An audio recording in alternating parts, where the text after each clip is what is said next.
పద మినిస్టర్. రా రా రా రా రా రా.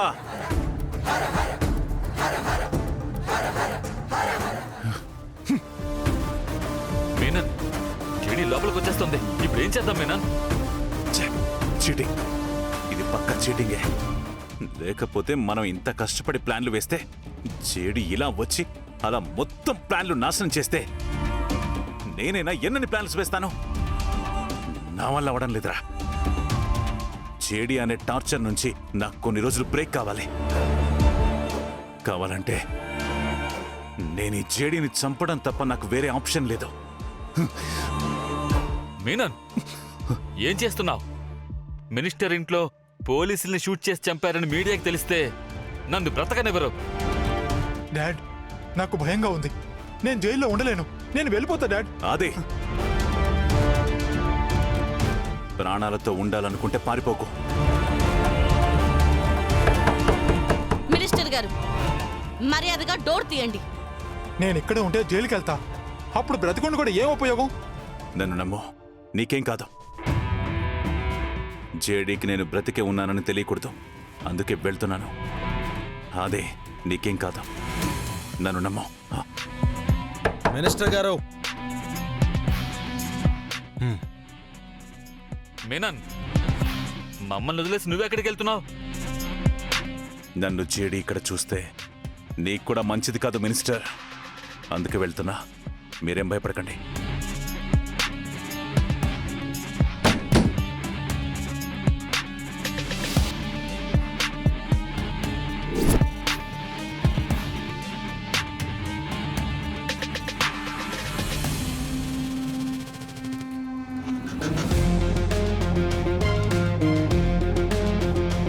ఏంటి మినిస్టర్ గారు, మేము వస్తున్నామన్న ఇన్ఫర్మేషన్ మీకు రాగానే ఆదిని దేశం దాటించేస్తుంటారనుకున్నాను. ఇంకా ఇక్కడే ఉన్నాడేంటి? నా కొడుక్కి ఆ పద్మచావుకి ఏ సంబంధం లేదు. తప్పు చేయని మాకు భయపడవలసిన అవసరం లేదు. సిటీలో మీనన్ 15 ఏళ్ల కుర్రాలని అమ్మాయిలని కిడ్నాప్ చేసి తీసుకెళ్లి ఆర్గన్ ట్రాఫికింగ్ చేస్తాడు. ఆ రైడ్ లో మాకు మీరు దొరికారు. కానీ మీకు ఆ క్రైమ్ కి ఏ సంబంధం లేదు. అడిగితే మీరు ఆ టైంలో ఉండడం అనేది ప్యూర్ కోఇన్సిడెన్స్ అంటారు.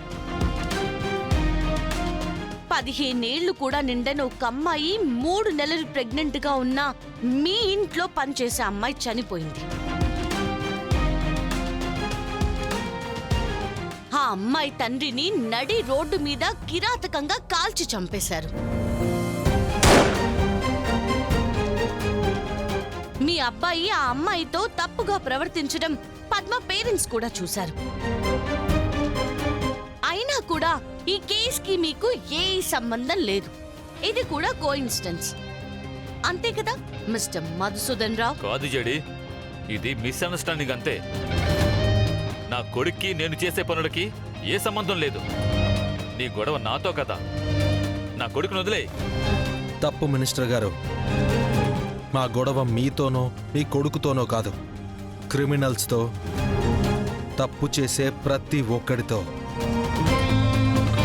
అయినా మీరు అన్నట్టు మీ కొడుకు ఏ తప్పు చేయకపోతే మీరు ఇంత టెన్షన్ పడాల్సిన అవసరం ఏం లేదు. కాబట్టి మీ అబ్బాయి ఆది ఫింగర్ ప్రింట్స్ ఇప్పుడు తీసుకుంటాం. అవి పద్మ బాడీ మీద దొరికిన ఫింగర్ ప్రింట్స్ తో మ్యాచ్ అవ్వకపోతే మేం ఇక్కడి నుంచి వెళ్ళిపోతాం. ఓకేనా మినిస్టర్ గారు? రమ్య, వాళ్ళని రమ్మని చెప్పు. Okay ma'am. తప్పు చేస్తున్నావు జడి. నా కొడుకు జోలికొచ్చి చాలా పెద్ద తప్పు చేస్తున్నావు. తప్పు చేసింది ఎవరో ఇంకాసేపట్లో తెలిసిపోతుంది మినిస్టర్. ఒక్కటి అడుగుతాను, నిజం చెప్పు జడి. అడగండి మినిస్టర్ గారు. ఎంత కమ్ముడిపోయావు జడి, ఎంత కమ్ముడిపోయావు జడి, ఎంత కమ్ముడిపోయావు జడి. చెప్పు జడి, ఎంత కమ్ముడిపోయావు? అపోజిషన్ దగ్గర ఎంత డబ్బు తీసుకొని నన్ను నా కొడుకుని టార్గెట్ చేస్తున్నావు? చెప్పు జడి. ఏమన్నావు? డాడ్, ఏయ్! రేయ్,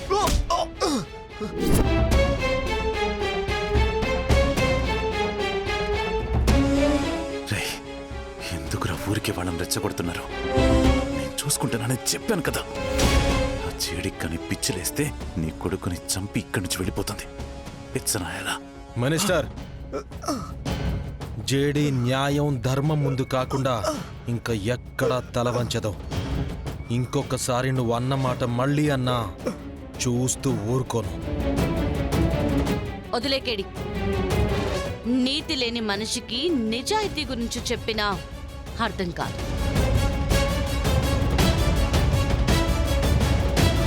బయట సెటప్ మనుషుల్ని బానే అరేంజ్ చేశావు, కానీ మా నుంచి ఇలాంటి రెస్పాన్స్ అయితే ఎక్స్పెక్ట్ చేయలేదు కదా.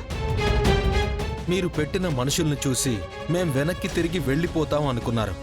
కానీ మీ వాళ్ళు నకిలీ నోట్ల వెంట పరిగెత్తి మిమ్మల్ని ఇలా అన్యాయంగా ఒంటరిగా వదిలేసి వెళ్లారు.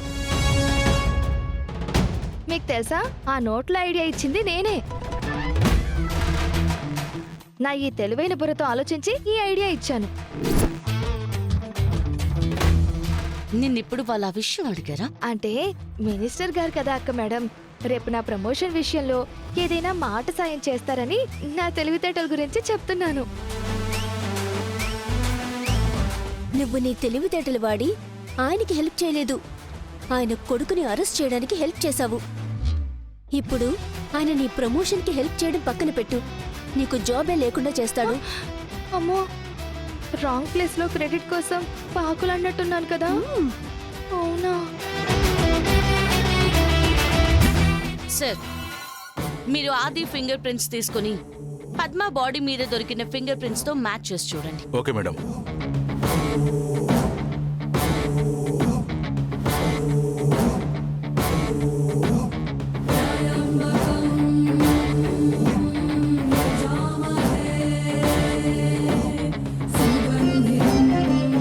హ్యాండ్ ఇవ్వండి సార్.